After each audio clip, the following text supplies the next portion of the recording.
The Miscalculations of Lightning Girl by Stacy McAnulty. Chapter 3. Uncle Paul stays with us for 3 nights. I hate that he's about to leave, even though he forced me out of the apartment every day while he was here.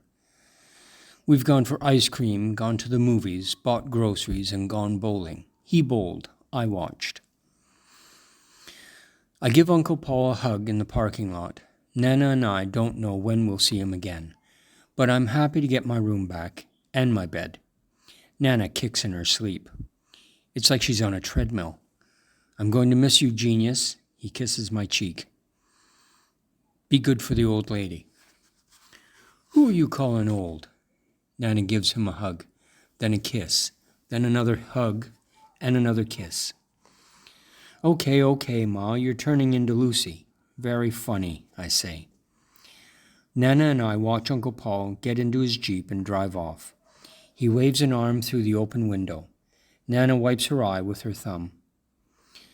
I turn to go back inside, but he grabs my elbow. She grabs my elbow. Get in the car, she says. What? Why? I notice that Nana has her purse. Just get in. I don't have my wipes or hand sanitizer. She pats her bag. Get in.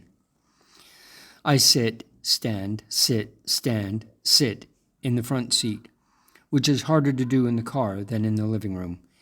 When I close the door, Nana presses the door lock button. Where are we going? You'll see, she says. The car radio plays country music. Nana sings along, even though she doesn't seem to know any of the words. I stare out the window and count the telephone poles. We drive past Bilo and Cracker Barrel, where Nana works, and the Route 68 Diner, my favorite place to eat because it has a great name and great curly fries. I've counted 117 telephone poles and 3 traffic lights when Nana turns on her blinker, and I see the sign. East Hamlin Middle School. Why are we here? She parks in a lot that has only 7 cars. Let's go, Nana says. I can't move. Nana gets out and walks around to my side.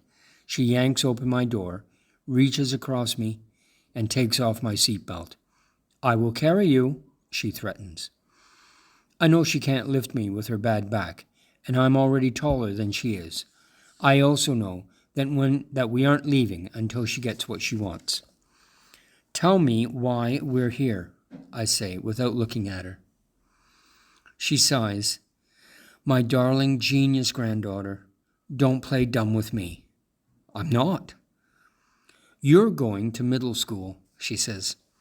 I should be going to college, I snap, or at least high school. I don't think so. You need to work on some of your soft skills before I send you off to MIT. You need to be around your peers. Now, come on. She kisses her palm and pats it to my forehead. Then she starts walking toward the 2-story building. I have no choice but to follow. She's going to sign me up even if I stay in the car. The best decision Nana ever made was taking me out of public school. Now she wants to send me back. Obviously, her judgment is deteriorating. After I was diagnosed as a savant, school got really hard for me. Not the work. I basically bothered my 2nd grade teacher all day, asking for more math problems. She gave me an old high school textbook and sat me in the back of the classroom. That worked for a while, until the day we celebrated her 60th birthday in class. You're 21,915 days old, I shouted after she blew out the candle on her cupcake. Wow, Mrs. Ch3 said. That's a lot of days. She was used to me throwing out numbers and calculating everything. She was no longer impressed. And if you die when you're 80, that's 7,305 days, and it'll be a Sunday. That's enough of that talk, Mrs. Ch3 warned. Then she went to the supply closet to get paper towels because Carter Harrison got frosting in his hair. Hey, Lucy, how many days until I die? Rachel McKay asked. I looked at the wall where all the birthdays were written on cake slice cutouts. If you die when you're 80, you have 26,405 days to go, I explained. What about me? Carter asked. I did a quick calculation. You'll die in 26,202 days. Then I had to tell everyone exactly how long I expected them to live. Really, I was just calculating the days until they turned 80. Some of them would probably die before 80. But Rachel started crying when she heard her best friend, Sofia Garcia, would outlive her by 172 days. What's going on? Mrs. Chu demanded. Lucy's telling us when we're going to die, Rachel said. Her eyes were red and her nose was running. You asked. Mrs. Chu sent me to the main office, and that wasn't the first time. By the end of the year, Nana had had enough. She spends more time with the principal than in the classroom, she yelled. If Nana had bothered to do the math, she'd have found that, technically, that wasn't true. Still, she pulled me out of school and didn't make me go back. I got to stay in our apartment all day, learning some stuff from Nana and then mostly from my computer. 1,508 days of studying from the comfort of my bedroom. Looks like those days are over. When we get to the main office of East Hamlin Middle, it's obvious that Nana hasn't really thought this through. She hasn't made an appointment, and she hasn't brought along any of my records. Not like that's going to stop Nana when she's on a mission. A secretary gives us a little tour while we wait for the principal. I count the lockers, the stairs, the doors, everything. This hallway is mainly 8th grade, but it also has the music rooms. We have band, orchestra, and chorus. Would you like to see the music rooms? The secretary asked, sounding bored. No, thank you. I want this to be over. The cafeteria doors are propped open. We follow the lady inside. It's the biggest room I've ever seen. We could have fit 6 of my elementary school cafeterias in here. Sunlight shines through the wall of windows, and the dust in the air twinkles. The air conditioning pushes these particles around, creating a beautiful fractal pattern. I wish I could take a picture of it, but it can only be seen clearly in my brain. It's a nice school, Nana says. I guess. I tap my toe 3 times. When the tour is done, Nana and I meet the principal in his office. On his messy desk is a crystal plaque that says District Principal of the Year. He shakes Nana's hand and tells us to have a seat.